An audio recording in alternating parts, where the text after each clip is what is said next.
Go ahead and get started.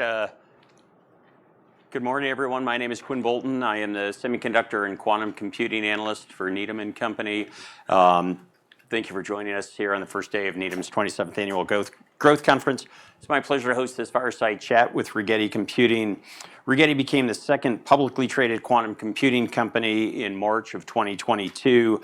The company is a pioneer in full-stack quantum computing and is a leading supplier of superconducting quantum processors and computers that leverage its semiconductor design expertise and vertically integrated manufacturing capabilities. Joining me from the company is Dr. Subodh Kulkarni, President and CEO. Subodh, thank you for joining us. Thanks, Quinn. Before I get to my questions, the company's asked me to read the safe harbor language. Certain statements in this fireside chat may be considered forward-looking statements within the meaning of the federal securities laws.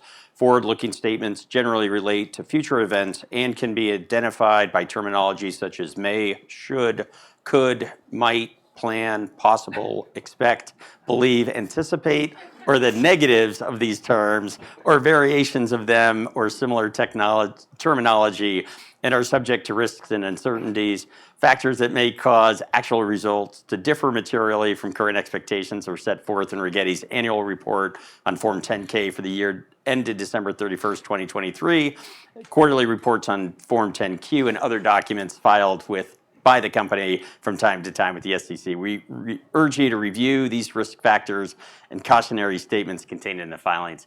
Thank you for bearing with me for that. Subodh, maybe just since the quantum sector has certainly caught the attention of many investors over the last 3 to 4 months, we may have some folks that are newer to the company. Can you give us a quick overview of Rigetti? What differentiates Rigetti from other quantum computing hardware vendors? So thank you for having me, Quinn, and glad you had to do the safe harbor statement and not me. So Rigetti is a public company based in Berkeley, California. We are about 140 employees. We call ourselves a full-stack quantum computing company. That means we do everything from designing the chip to building a chip. Our fab is in Fremont, California. And all the layers of the stack, the control systems, the dilution refrigeration, the firmware, software, and so on. What is unique about Rigetti, we are about 140 employees right now. What is unique about Rigetti is we started about 10 years ago, founded by Dr. Chad Rigetti. Have evolved over the time period, so we are one of the early entrants. And what we have designed today is an open modular stack. So unlike some other companies, like big tech companies like IBM and Google who play in this space, who deal with a quantum computer like a mainframe computer where it's all integrated, we have intentionally left our stack open and modular. So we can slide in components that may be more creative coming from outside than what we can do internally. So we can do everything internally, but when, for instance, NVIDIA comes up with a CUDA-Q, a quantum version of CUDA, we could easily integrate that into our stack. Whereas if you do it in a mainframe approach, it's difficult. Same with error correction companies like Riverlane and so on. So right now we are making quantum computers. They are already there. We have sold a few, and we'll get into that. So they work. They are not vaporware anymore. We continuously get those questions. Is it real? Is it happening? It's already happening in that sense. We are making quantum computers. Customers are using them. All for research purposes. We are clearly still in the R&D mode right now. Perfect. The company has chosen the superconducting qubit modality for its quantum computers. Can you talk about the advantages of superconducting qubits versus the other modalities, ion trap, neutral ion, photonic? And are there any disadvantages today for superconducting? So certainly. So within quantum computing, before we get into superconducting, there are two different approaches. One is annealing or entropy-based approach, which is not quite computing per se, but it is quantum effects. We don't deal with that. We are more in the gate-based computing approaches, which is the much larger general-purpose computing market. Within the gate-based computing approaches, there are several modalities, as you pointed out. Most of the attention right now is on superconducting, which is where we are. But trapped ion gets a lot of attention, pure atoms, photonics, spin, and a few other modalities like that. We obviously belong to the superconducting camp. We believe that's the camp that's most likely to win. Along with us, you have IBM, Google, Amazon, the government of China, and a few other companies investing in superconducting modality. The big advantages of superconducting modality are scalability and gate speed. Scalability because we are essentially dealing with semiconductor chip-like technology. And just like semiconductor chips, once you have the fundamental architecture defined and the transistors, in our case qubits, working properly, you can scale up fairly easily using all the known tricks in semiconductor industry, lithography, deposition etching, all the standard stuff we have done for the last 50 years in semiconductor industry are leverageable here. So we feel we have a huge advantage in terms of scalability and going up in qubit count in superconducting side. Equally important is gate speed. That's the clock speed. That's the speed at which your computing happens. We are fundamentally dealing with electron speed, just like CPUs and GPUs today with CMOS technology.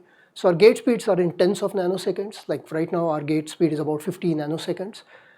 And that's typically 4 orders of magnitude, so 10,000 times faster than trapped ion or pure atom type modalities. So those are the big strengths we have, scalability and gate speed. On the flip side, historically, superconducting camp's biggest challenge was fidelity because we dealt with engineered devices. So we used to get more errors than typically trapped ion or pure atoms where they're dealing with pure ions or pure atoms. But as you can see recently from Google Willow announcement or our own press release at the end of December, we are basically caught up. So if anything, Google's Willow, our Anka 3 is ahead of companies like IonQ's fidelity right now. IonQ is at 99.4% fidelity. We are at 99.5% fidelity. Google is at 99.7% fidelity. So the historic disadvantage with superconducting, we believe we have more than caught up and actually ahead in some cases. But certainly our advantages in terms of scalability and gate speed continue to be the case. So we feel very strongly that of all the different modalities, superconducting has the most likely chances to win. And look no further, right? Why would a company like Amazon and government of China invest in superconducting if they didn't think this was a winning modality? They could have chosen any different modalities to invest in. The fact that they choose to invest in superconducting and not trapped ion or pure atoms or spin, that should tell you something right there. Right. Right. You sort of touched on it a little bit earlier, but just Rigetti's approach to hardware sales is a little different than some of your competitors in that you'll oftentimes sell just the quantum processor chip, the QPU, rather than the complete system with the dilution refrigerator. Can you talk about sort of why you pursued that strategy in terms of processor sales, not necessarily entire systems? Well, those are all good questions. Fundamentally, our view about quantum computing is a little different than some of our peer companies. We believe quantum computing is going to exist in the ecosystem of hybrid computing. So we will always be in a parallel with CPUs and GPUs. We will never be in an isolated situation. And we'll always interface with CPUs and GPUs, just like the CPUs and GPUs interface with each other right now. Secondly, I mean, you asked about sales. We still view sales is a bit further out than where we are, and that's why we have talked about it before. And I keep saying we are very much in tech dev mode right now, and sales don't matter at this point. What's far more important is the technology milestones, the fidelity milestones, the qubit count, the gate speed. Those are far more important than all the sales that we have reported to date, most of it anyway, have been government contracts. And I believe that's the same case for our peer companies as well. So anytime we talk about sales and one contract that suddenly spikes up the sales, I don't think those really matter in the big long term here. It's the technology milestones that are important. That's why we don't like to talk too much about sales at this point.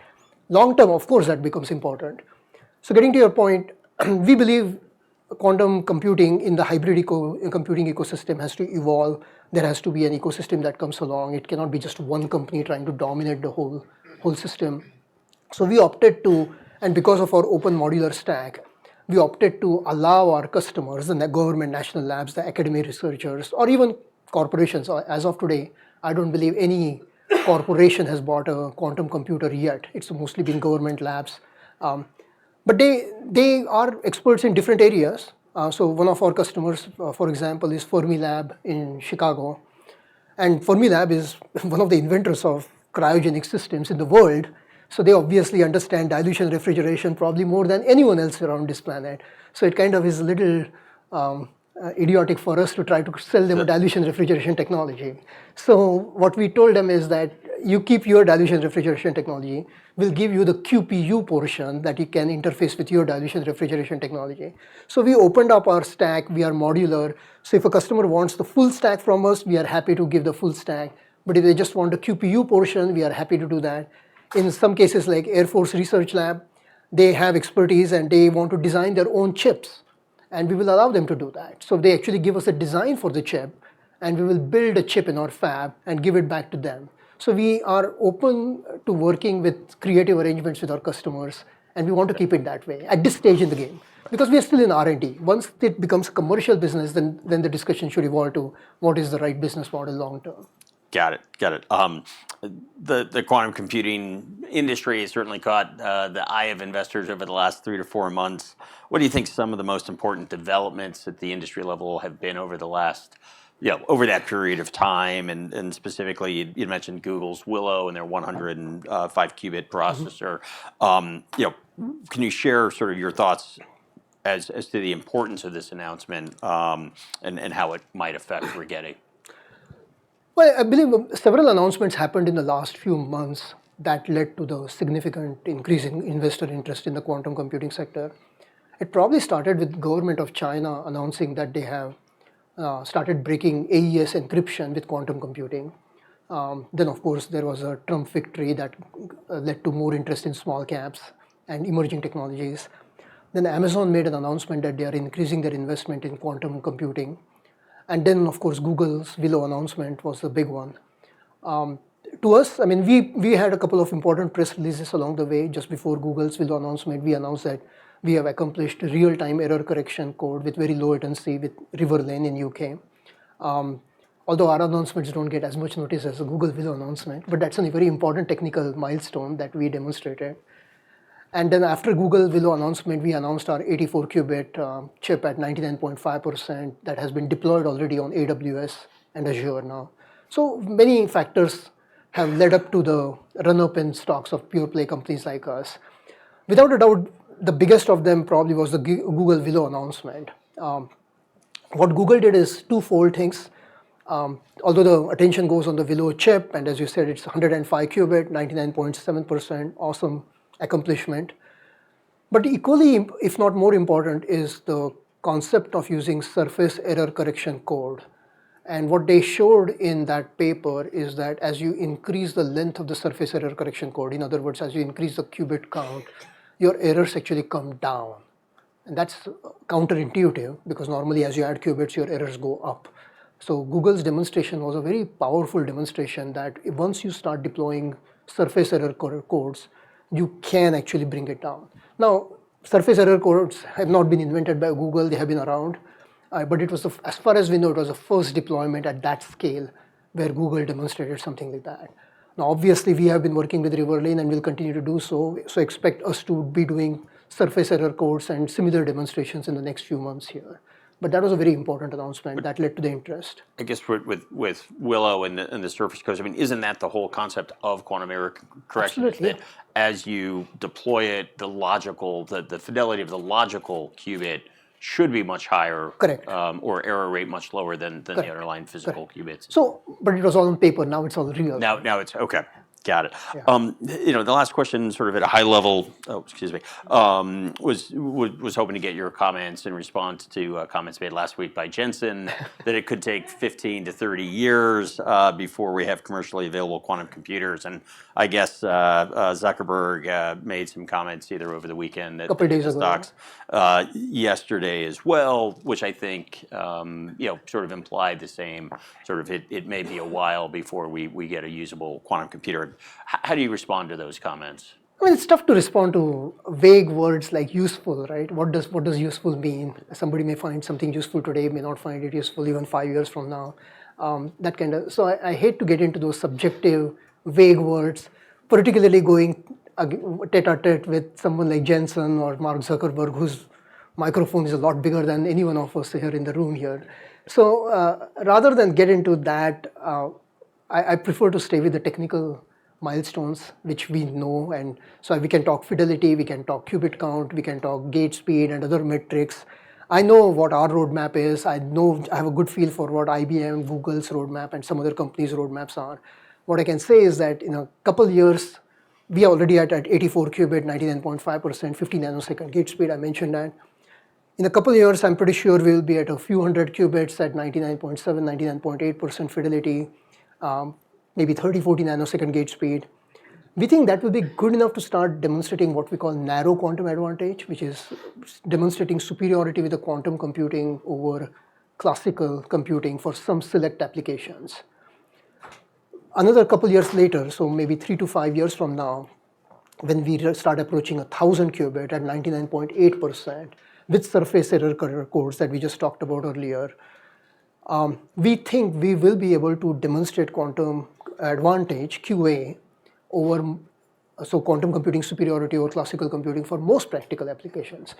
And then that's the time when we think commercial customers will start showing interest in quantum computing in their data centers, whether quantum computing as a service or on-premise quantum computing. So somewhere 4 to 5 years from now is our view when commercial interest. Now, if you want to define usefulness as that, that's what I would pick as the number, about 4 to 5 years from now. But academic researchers are using our quantum computers today and our peers companies' quantum computers, and they are finding value in that. So hopefully that answers your question. Yeah, no, that's great. You sort of mentioned the AUKUS system, so maybe we'll skip over that. But looking to the 2025, you mentioned technical milestones, probably the key that investors should be looking for. Maybe talk about your 25 roadmap. You've recently shifted your roadmap now to focus on tiling QPUs together, and so walk us through why tiling and what you hope to accomplish this year. So, very important question, and that's really where we are starting to differentiate ourselves from our peer companies like IBM and Google in the superconducting camp. Our view is that to reach thousands and tens of thousands of qubits, we will need to tile chips together, just like the CMOS industry. And the reason is simply the same reason why CMOS industry does chiplets right now. If you look at the most advanced nodes, 3 nanometer, 5 nanometer nodes, so take your latest iPhone or latest gadget, chances are very high that you are using a chiplet right now. And the reason that happens is because fundamentally it's very relatively easy to get a high yield, smaller size chip than a larger size chip, just because uniformities and everything is difficult to control on a larger area than a smaller area. And we find the same in the quantum world. So our 9 qubit chip, if you will, is a 6 millimeter by 6 millimeter chip. Our 84 qubit Anka chip is 1 centimeter by 1.5 centimeter. So we find that our yield on the 9 qubit chip is far higher than our 84 qubit chip for the same reasons why CMOS industry. So our view is that this is going to continue. I mean, CMOS industry has tried for decades to try to get a single chip to a high yield. There is a reason why they ended up with a chiplet format, and we see the same way. So why try to reinvent the wheel when the CMOS industry has already paved the path here? So we are jumping onto the chiplet approach. We already demonstrated that you can tile 2 chips without losing any performance. We did that once with 20 qubit chips. We did that another time with 9 qubit chips at very high fidelity. That gives us the confidence that it's time to embark on a tiling approach with 4 9 qubits. That's the intermediate milestone we want to demonstrate middle of this year. So even though qubit count will go down, so we'll go from 84 to 36, but instead of a single monolithic chip, now we'll have 4 9 qubit chips. And it's important to demonstrate that. And we want to get fidelity up to 99.5 for a generic gates, 99.7 with a FSIM gate. So we'll bump up the fidelity from where we are today, but more importantly, we'll demonstrate 4 chiplets, if you will. Assuming that we succeed with that, then we'll try to continue that, and we think that's the right way to go to several thousand and several 100,000 qubits. IBM has said something similar in their disclosures that they are thinking about the chiplet approach, but as of today, we haven't seen anything, and we haven't heard anything from Google about that or any other companies. So we believe we are the first ones to embark on this milestone. Okay. Got it. In August, you released a paper introducing a new chip fabrication process called alternating bias assisted annealing, ABAA, which allows you to sort of tune the frequency of the qubits. Talk about the advantages of that new process and sort of how that helps you increase the fidelity of your qubits. So fundamentally, when we build a qubit, I mean, essentially, in physics words, it's called a Josephson junction. It's a sandwich structure of aluminum, aluminum oxide, and aluminum. And we are sending a microwave pulse to one aluminum. It shoots a pair of electron and hole to the other side of the aluminum. And in the insulating aluminum oxide layer is when all these quantum effects are being observed, and that's what we are using to do the computation. That's the simple layman's description of what's going on in a fairly complex quantum physics world. And so these microwave frequencies that we send to the qubit to get it initiated in the quantum state, in the ideal world, we would get a perfect frequency for every qubit, but we don't because there's fabrication methods, there's all kinds of things. So we get a frequency spread of qubits. The tighter the frequency spread, the better control we have, the better fidelity, the better everything. So we try to tighten up the frequency spread. Historically, we and others like IBM, what we have done is we did laser annealing approaches. So what we do is once we build a qubit, we actually go around the qubit with a high power laser, and that heats up the perimeter of the qubit, and then the heat permeates towards the center of the qubit. So you're essentially using the heat of the laser to adjust the morphology, if you will, of the aluminum oxide interfaces. And that change of interface enables us to get a tightening of the frequency distribution, which also means the irregularities in the interface is the root cause of the frequency spread of the qubit. That's been done for a few years now. It's not that it's a bad approach, it's been working, and that's how we and IBM and Google have managed to get the systems to where they are right now. What we didn't like about the laser annealing approach is it's slow because it's an individual qubit going around laser. It's not a scalable process. You can do it for 100, maybe even 500 qubits. But imagine doing a 100,000 qubit chip or chiplets and going around each qubit one at a time. All the alignment issues, the cost, the pain index associated with it, it's just not a manufacturable process. So we have been experimenting with many approaches, and one of the approaches that seems to work really well is this ABAA, we call it alternate bias assisted annealing. Essentially, it's DC pulses, plus minus DC pulses, through the entire surface area of the qubit. So essentially, once the chip is built, we are probing the chip to test it for all the room temperature properties. So there's already a probe sitting on top of every qubit. We are using the same probe to derive DC pulses plus and minus through the qubit. So it's literally part of the qubit manufacturing processes. But we found that with the right sequence of DC pulsing, you can alter the morphology, if anything, better than the laser annealing approach. And it makes sense because we are sending the DC flux right through the surface area of the qubit instead of from a perimeter hitting. So basically, a flux through the entire area of qubit is far superior than perimeter heating controlled morphological adjustment. And we find frequency spreading to be remarkably better. So our frequency spreading is significantly better, almost 10x better than what we were getting with the laser annealing approach. So certainly it's a key part of our go-forward process is the ABA annealing. And of course, there's a lot of IP that surrounds it. And was that sort of used, the ABAA, to get to the 99.5? Absolutely. Yeah, okay. But in all fairness, we could have gotten 99.5 or better without ABA. Case in point, Google Willow. I don't believe Google Willow is using ABA. I believe they are using something like laser annealing, and they obviously managed to get it to 99.7.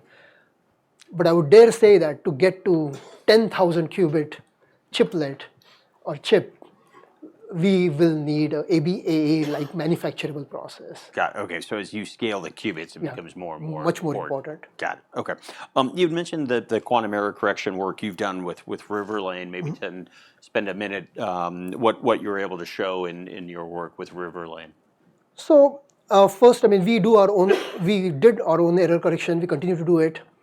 But as I mentioned earlier, because of our open modular stack, if a company X comes up with a creative solution and is willing to partner with us, we will do that. And Riverlane is a good example. Riverlane is a small company in Cambridge, UK, about the same size as we are, 140, 150 people, very creative. They do fantastic work in error correction. So when we saw what they were doing, we partnered, we started incorporating their error correction code in our stack. And a couple months ago now, we published some papers with them and demonstrated real-time error correction with very, very low latency, which is a very powerful demonstration. So normally error corrections are done in the backdrop. So you generate errors, you do it offline, and then you bring back the results. But this time, literally you're doing real time. So as you are running the computing and as you're going down the depth of the circuit, as you discover the errors, you fix them on the fly, which is very important in practical computing world. So if you're just doing an experiment, it's fine, you can do offline, but if you want to do a real computing, you need real-time error correction. So that was a very important demonstration, and the latency was extremely small. I mean, all of this is in the papers. The next challenge we have, obviously, is do what Google Willow did, which is surface error correction code, and demonstrate that you can reduce the errors with longer surface error correction code. No reason it won't happen, we just have to demonstrate it with Riverlane now. And to demonstrate the surface codes, do you need to get to 100 plus qubits, sort of like Willow did? Or I mean, I guess if it depends on the length of the surface. Exactly. So it literally comes down to the diagonal, right? So right now, if you take our Anka chip, it's a 12 by 7. So the longest diagonal we can find is like 5 or something like that. So we can do surface error correction code even with the existing chip. But at 99.5%, at 99.0 for the standard Clifford gate, we don't think it's good enough to try that. So we want to get to this 4 by 9, 36 physical qubit and then fidelity before you can. Okay. So I believe Google had to get to 99.7 before they could demonstrate surface error correction code. And I'm pretty sure we have to do the same that Google did. Maybe shifting to sort of some of the contracts or work you're doing with your Novera QPU. You've sold that to Horizon Computing, to Fermilab and the Air Force Research Laboratory. You also sold a 24-bit QPU to the UK's National Quantum Computing Center, NQCC. Can you talk a little bit about what those government agencies are researching with your QPUs? So from what we can see, and they are very open with us, most of the work that they are doing right now with the QPUs we have sold them is research applications. So they are doing fundamental quantum physics experiments, pulsing, tuning, retuning, algorithm development. So really understanding the physics of the device and how they can learn and improve on that kind of stuff. Some of the conclusions that they come up with, we try to incorporate them. So things that they learn as they go along, and they feed it back to us, and we try to incorporate that in our next generation technology. But so far, it's been all research applications. They are not really trying it on any commercial kind of applications yet. Okay. And now that you're in those government labs, what's your outlook for potential sales of additional either Novera 9-qubit QPUs or higher qubit devices in the future? So certainly the two big DOE labs we deal with the most, one is Fermilab, other is Oak Ridge National Lab. We deal with others too, but to a lesser extent. Their funding comes from the National Quantum Initiative. The original NQI Act that was signed in 2018, that expired about August of 2024. The NQI reauthorization bill is being tossed about between House and Senate as we speak. We expect that to get signed in the next few weeks once the new administration is in place. That's a $2.7 billion over 5-year spending by the DOE, essentially. That's more than quintupling of the original NQI bill. Certainly assuming that gets signed, and no reason to believe, there seems to be bipartisan support right now, so it's one of the first things that's going to go through, we believe. Assuming it gets signed and then appropriations takes a month or so typically, we certainly expect Fermilab, Oak Ridge National Lab, and other DOE labs to be big beneficiaries of that funding. We hope we get some. Right. And we are talking to them about it. So they are showing interest in the next generation and the latest technology, right? So right now, the 9-qubit Novera sitting in Fermilab does not have ABA annealing, does not have our latest and best designs. So they are obviously interested in getting 8024 and 84 qubit, the latest and best. So we certainly hope Fermilab, Oak Ridge National Lab, and other labs get the funding, and that permeates back to us. Air Force Research Lab runs on a different cadence. They are part of the DoD, obviously, and that comes differently than the DOE initiative. So that's not part of the NQI? No, that's not part of the NQI. Okay. Are there plans to increase funding on the DoD side? There are. They've been pretty active, it looks like. Yeah, DoD has its own cadence of what bills are going through and everything. Intentionally, the DoD bills are more opaque. It's very hard to see the line items in DoD bills for good reasons, right? They don't want our adversaries to know what's each line item in our DoD bill. So they're intentionally left in an opaque manner. But there are many, many line items in the current DoD bill that's likely to get passed. That's the $925 billion bill. That's the all-encompassing Pentagon bill and everything. But there are many line items in that bill that relate to quantum computing. So we certainly expect Air Force Research Lab and other like Naval Research Lab and others to get money from that. There's a little overlap too. There are some parts of that bill that come back to DOE. It's a little confusing sometimes. And then there are organizations like NASA and NSF and other organizations that get it from both sources. So it gets a little complicated. But overall, we are pretty optimistic that the US government's investment in quantum computing is going to be substantially higher this year than it was last year. And going forward, it looks like our government is committed to continue at that high level. How about other governments around the world? Obviously, adversaries probably not an opportunity, but allied investment in quantum computing. What are you seeing from some of the European or Southeast Asian governments? So certainly, I mean, not quite Europe, but UK is practically Europe, right? So we have very close relationship with NQCC in UK. That's their national computing center. They chose our quantum computer as their flagship quantum computer. We are really proud of that. They have a different parliamentary process, how they manage the bills, and obviously there was a change of government in UK. So long story short, UK government seems committed to quantum computing. They seem to be planning an increase in funding, but not the quintupling of DOE budget that we are considering over here. So expect UK government annual spend right now is in the neighborhood of $200 to $250 million. We expect that to get bumped up this year, but not that significantly. But we certainly will be part of it. EU gets a little more complicated. There's a EU bill that covers the entire EU. But then each country is doing its own thing. So then you have to go country by country. So small countries like Finland and Sweden and even Denmark, they're all each having their own quantum initiative program.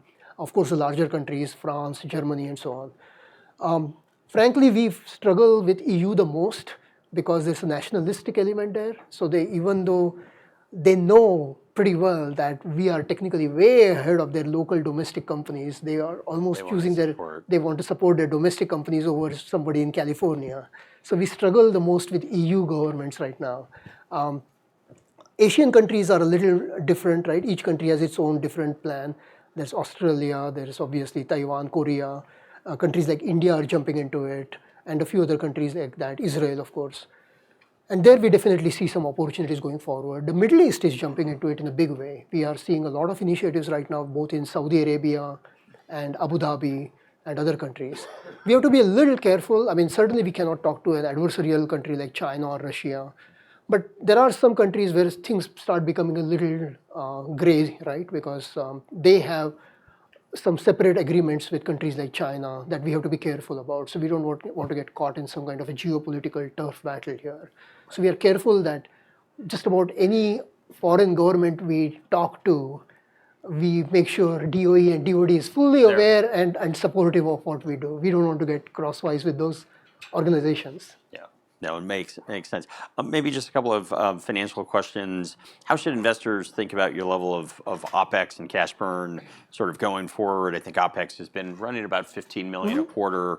EBITDA loss has sort of been $11 to $12 million a quarter. Do you anticipate a step up in those levels as you come into 25, or do you expect to hold those levels fairly flat this year? You're right. Right now, our burn rate, if you will, is about $60 million a year. We have roughly $225 million cash, no debt. So we have 3-4 years at least of runway. Plus, obviously, depends on government funding, right? Like this DoD has a big initiative for this quantum benchmarking program, $300 million over 7 years. So we hope that our existing cash is good enough to take us to break-even position, frankly, for 3-4 years from now. We certainly expect OPEX to increase, partly inflation, partly some hiring that we need to do. But we don't expect a dramatic shift in the OPEX structure. So count on inflation plus some additional OPEX increase. And revenue hopefully starting to trend higher, especially when we get the Certainly, exactly. And NQI reauthorization is a big trigger point. The DoD big one is a DARPA initiative. That's a $300 million over 7-year project. we are obviously competing and fighting for that. If we get big chunk of that, that will obviously be a huge help to get us faster to break-even situation. And obviously, we'll continue to work with other governments and other agencies in the US government. What are your highest priorities for this year?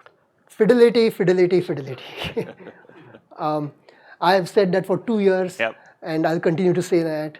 Right now, we are at 99.5 for FSIM get, 99.0 for ISWAP get. We want to reduce the error rates by 2x before the end of this year. So we want to get the FSIM to 99.7, the ISWAP or CZ to 99.5. While we do that, we have taken the additional burden of tiling. Tiling, right. So we want to obviously take care of that. Those are the big ones. We want to obviously, these are not in our control, but assuming inquiry authorization is appropriated, we obviously want to tap into it and increase our government contracts. So sales, we hope the sales will increase based on inquiry authorization and other DoD and other initiatives. But frankly, that's not the focus. I know you don't like me to say that, but sales is not what I focus most of my time on. It's fidelity, tiling. It's still a technology development company. We need to perfect the technology before worrying about sales and sales growth right now. With that, let me open up to questions. Yeah, I'm curious, the DC pulsing that you used to change the metrology of the aluminum gate, is that a one-time thing that you use to then measure, okay, we now have narrowed the frequency target, or do you have to do it every time you run the chip? No. That would be impossible. Right. So no, we do it once, Okay. then we package the chip. Got it. And but we are noticing some drifts over time, so we are thinking about what we may have to do as an intermediate thing. Yeah. But it looks like it's holding reasonably steady over a few months at least. Other questions? Yeah. Can you talk to perhaps what the banks are doing? Because they're normally the first adopters of any new technology. So, some of the investment banks, do you have any sort of relationship with them? It's from a quantum computing usage standpoint. So we do quite for a small company, we do quite a bit of application development in the financial industry. So we have fairly good working relationships with Moody's, HSBC, Standard Chartered, and you can just do a Google search on us and those names and you'll see the kind of applications we do. Many of them are in papers already. So with Moody's, for instance, we have been working with them for a couple of years now on trying to improve prediction of economic recessions using quantum computing. And it's showing some interesting potential results there. With HSBC, we are working with them to see if we can improve the detection of fraudulent transactions, partly driven by HSBC got fined something like 2.5 billion pounds about 6-7 years ago because of one fraudulent transaction that they missed. So they are trying to see if a quantum computer can pick those signatures better than a classical computer. With Standard Chartered, it's something along those lines. But we are working with those three. We have also a good relationship with ADIA in Abu Dhabi. Not quite a classic financial company, but close to it. So we are doing time series modeling and seeing whether quantum computing can do a better job of predicting time series data. So we have a few areas where we are working with financial companies from an application standpoint. Certainly, we don't have the bandwidth that an IBM does. I mean, IBM has a relationship with Goldman Sachs and JP Morgan and a few other large banks. So we monitor what they are doing, and if there's something to learn, we'll learn from those things. But a lot of work is going on collectively with the financial community right now. Okay, well, I think we're at the end of time. Subodh, thank you very much for joining us at the Needham Growth Conference. Thank you, Quinn.